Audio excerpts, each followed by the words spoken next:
Monsieur Charles Onana, bonjour. Oui, bonjour. Pourquoi un titre comme si tout ce qui avait été dit sur l'opération turquoise n'a pas été vrai? Je me suis donné le temps d'examiner les accusations. Toutes les accusations, il y en a eu des tonnes et des tonnes pendant 25 ans.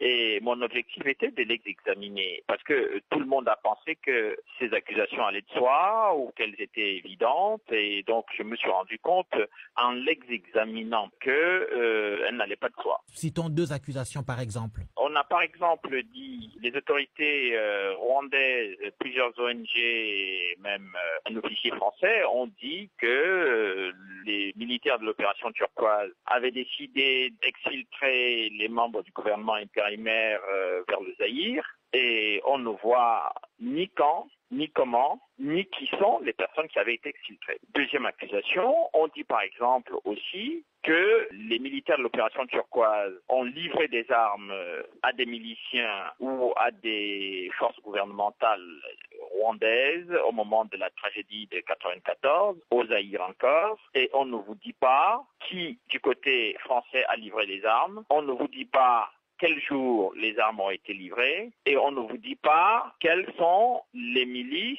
ou les éléments du gouvernement rwandais qui ont reçu ces armes. Ces accusations perdurent et semblent tout à fait pertinentes parce qu'elles sont proférées par des personnes qui ont l'air d'être crédibles, mais lorsque vous cherchez les preuves, vous n'en trouvez pas. Dans la deuxième accusation, vous semblez revenir sur ce qu'on vous a toujours reproché de discréditer la version officielle sur le génocide au Rwanda. Mon objectif n'est pas de regarder les choses comme des évidences.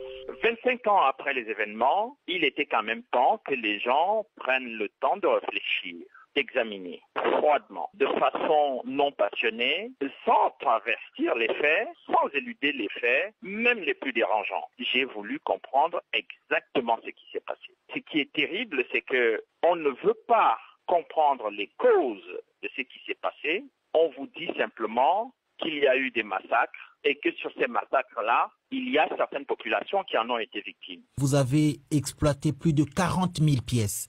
Quelle est la vérité qu'on ne savait pas sur l'opération turquoise? On ne savait pas qu'avant l'arrivée de l'opération turquoise, les 2 mois que vont durer les massacres, c'est-à-dire entre le mois d'avril et le 22 juin, quand les soldats de la force multinationale vont arriver au Rwanda, pendant ces 2 mois, l'armée patriotique rwandaise, dirigée par Paul Kagame à l'époque, ont écrit de nombreuses lettres au Conseil de sécurité pour interdire toute intervention de la force multinationale. Parce que dès le mois d'avril, après le début des massacres, les autorités gouvernementales rwandaises ont demandé au Conseil de sécurité, au secrétaire général de l'ONU, à tous les membres du Conseil de sécurité, d'envoyer une force pour intervenir pour empêcher les massacres. Et ça, cette version des choses a été totalement occultée. Mais j'ai découvert des tonnes de documents là-bas au Conseil de sécurité sur ça. Deuxième chose, on se rend compte que au moment où les troupes françaises arrivent, les anciennes forces gouvernementales rwandaises qui fuient les combats ou qui résistent au Front patriotique rwandais,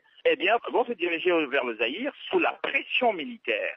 Et toutes les populations rwandaises ont été obligées d'être dirigées vers le Zaïre suite à l'action militaire du FPR. Et cette direction des populations vers le Zaïre était en fait une préparation à l'invasion du Zaïre.